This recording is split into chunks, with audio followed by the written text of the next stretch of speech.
Ghost stories? Nah, we don't have anything like that around here. We do have the story of Jacob, but that's about as close as you'll get. You really want to know? Well, I'm not supposed to tell you, but alright, just no interrupting. I don't have the patience for it. How to describe Jacob Emory? Well, I guess you could say he was the kind of guy you would never take notice of. This isn't to say he was a bad kid in any sense. Many people in this town thought he was the most reliable person for an odd job in the state, but he never really excelled in anything. He was living proof behind the statement, jack of all trades, ace of none. Most of this was due to his own lack of will. He dabbled in damn near everything this town could offer him. Automobiles, radio operations, store management, what have you. But he never stuck with anything. His friends and workers went after him about it a number of times, but everybody got the same unsatisfying response. It just wasn't enough. Needless to say, any friends he kept were either very patient or never spoke of the matter altogether. It was probably inevitable then that Jacob would leave to go abroad. I don't remember where he went, but I think Gertrude down the street knew before she passed on. You'll have to scout someone else if you ever get curious. In any case, no one even tried to stop him. Everybody thought that a little travel would stamp the ambition out of him, or else feed it until it was no longer an issue. Hell, we gave him a sending-off party, which I thought was pretty nice of everybody. So anyway, he was gone for 6, 7 years, can't remember. You have to check with someone else about that too. Anyway, he came back, eventually, and he had changed, obviously. He was amiable, energetic, all smiles all the time, and we all quickly learned why. He showed us a souvenir he'd brought back, a solid black stick, the length of a pencil, but the texture of chalk. We all wondered why on earth such a simple thing would prompt such a good spring in his step, until he gave his demonstration. He took a piece of paper with his stick. God, there's got to be a better word for it. With this stick, he drew a crude circle. It dropped and rested on the border of the paper like a stone. It didn't leave the paper, but acted out on it, sort of like an old movie projector on a screen. Son, I know how crazy that sounds, and if you feel like playing skeptic, then you can leave this old man to his craziness. But I know what I saw, even if everyone's been hushing it up. And that stone he drew dropped. Jake even passed around the paper, and as it was being passed, it rolled around as the paper got tilted. None of us had any words for it. Hell, what was there to say? But he continued drawing demonstration after demonstration for us. Stick figures and various pageants and plays, doing everything from fighting each other to making perfect human pyramids. And we all thought it was incredible.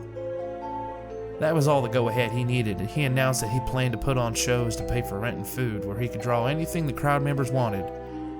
That we talked to some length about, and he eventually convinced us that it would be safe. His drawings ethical, and the practice lucrative and unique, and the attention would not go anywhere outside of the town's borders. Poor Jacob. If I had not been so swept up in the moment, I might have read the signs right then and there, and saved the sorry son of a bitch by snapping the damn thing in half. But I was younger, we all were, and we saw no problem with encouraging him. With what we saw was an incredible experience to be shared with everyone else.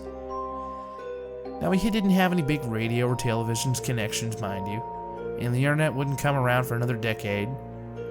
So he did what all people on a shoestring budget do.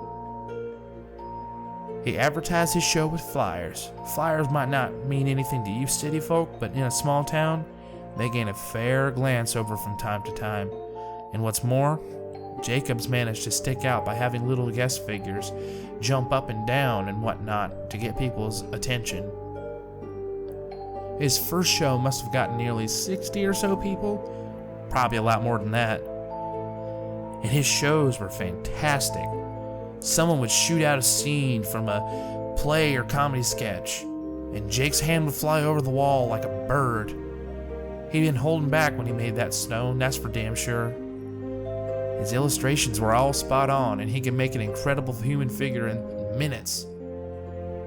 Come to think of it, I don't remember any of his scenes lasting more than 10 minutes to make. They were all really well done scenes too. Not only could you see a knight charge a castle, Jake would draw the castle's interior as well, like a wedding cake split down the middle. So you could see the knight scale the walls, fight his way through the levels to the dungeon, fight out back with the princess, and make a leaping jump off the castle parapets and onto his getaway horse, all in complete silence. Not realistic, no. That was one part of the appeal. None of us went in there expecting something real. When a scene or sketch was finished, either the characters would leave off the wall, or he'd cover the wall with white paint. This was good. In a way, it gave these shows a time limit, so that when he finished with all 4 of the walls, everyone knew the show was over until the paint dried. Jake, meanwhile, was changing in a bad way. I'd mentioned upon his return, he'd been extremely energetic. Well, that energy, that vitality or fervor or whatever you want to call it, it never left him.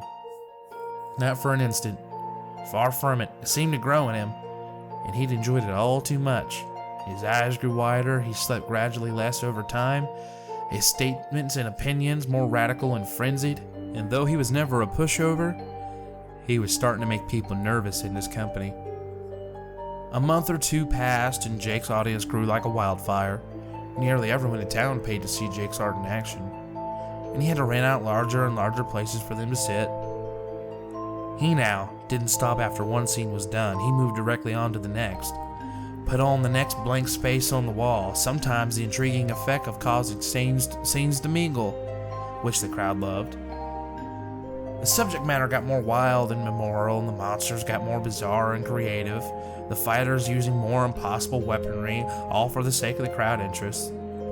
Jake got steadily more indulgent, which we figured was from the money, and he became a drinker and a womanizer, neither of which got rid of that vitality, by the way. Some of the women claimed that they'd been woken up in the middle of the night to see him scribbling with that stick on a drawing pad, a gigantic grin on his face. And while most of them said they'd assumed he was drawing them in the nude, there's rumors that 1 or 2 of them got glances at that notepad. Those anonymous few supposedly said they were drawings, but they absolutely weren't nude pictures. But neither of them, whoever they were, will say what he was drawing. Don't bother looking for the notepads or flyers, they're all gone now. I'm getting off track. Point is, he was hitting the bottle, and that's important, because it was that drinking that would eventually ruin everything. On the night of one of his performances, he walked right in front of the cheering crowd. It was immediately apparent to everybody that he was completely drunk. I was in the first row and I could smell the bourbon on him from 10 feet away. The show started. He went through a bunch of sketches and the scenarios the crowd recommended, and in the end, someone asked that he draw himself. Everyone cheered the idea. I guess they'd been wondering what his creations thought of him. And he eventually obliged. No sooner had Jake finished connecting the 2 final lines on his coat than every single character across the vast, expansive wall all stopped and looked directly at that illustration. Lovers stopped kissing, clowns stopped laughing, robots stopped fighting pirates. Everything stopped and looked at the Jacob illustration. The crowd died almost instantly. I can remember Jake's face at that moment, pale white, full of terrible comprehension at his mistake, and looking desperately for the cans of white paint he forgot to put out before the show. Everyone else, they were looking at the fake Jacob. That Jacob reached into his jacket pocket, pulled out a black stick of his own, and as we all watched, he drew a door.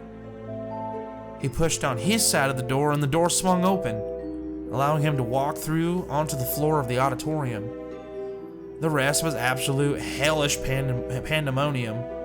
People screamed and ran for the exits as Jacob's characters, both of those currently on the wall, which had previously left being covered up, ran out of their own exit, throwing pies, shooting lasers, blowing fire and poison and the impossible. I was near enough the exit to escape and gave only one backwards glance. That scene will haunt me forever. Jacob Emory was being dragged by his creations, kicking and screaming, through the door his copy had made. The auditorium burned down, obviously enough, but I have no idea how many characters escaped, what happened to the fake Emory, or how many people died. The fire brought the fire department from the nearest cities over to 100 miles away, and they in turn brought police force, which brought the government, which hushed up everything. They took the flyers of any art that Jacob made and swore everyone to secrecy or else life detainment. The fire was blamed on a cigarette in the garbage during a basketball game, and we all eventually went on with our lives. Jacob was made to have never existed. In retrospect, I realize everything. Jacob hadn't been creating illustrations. Illustrations don't move, much less act or attack. They're just images people see. Shadows made to look like real things. Jacob had been making life. Actual thinking things in some alternate dimension, using a power that was never meant to fall to mortal hands. He got drunk on his power. His punishment was probably well deserved. Incidentally, the government screwed up on 2 different accounts. They did a damn good job silencing everyone, but proof remains. The ruins are still there, the auditorium's ruins. I hear they're going to start reconstruction soon, which will wipe out any remaining evidence someone can definitely see. But I went back there once, several years after the fire. Just once. Amidst the rubble covered in ash, I saw something squirming. I looked closer. It was Jacob Emory's hand in the wall, exactly like it had been there years ago. Sweaty, but calloused, I remember. But it was constantly flailing, as if the body was supposed to be attached to was still writhing in front flames. That was mistake number 1. Number 2 was those creations. Like I said, I don't know how many escaped, nor how many the government agents found and caught, but I will say only this. Those tall grass meadows you see on the outskirts of town, don't ever go into them. Ever. You'll be asking what those white figures are you've seen at night, right? Well, this town doesn't have ghost stories.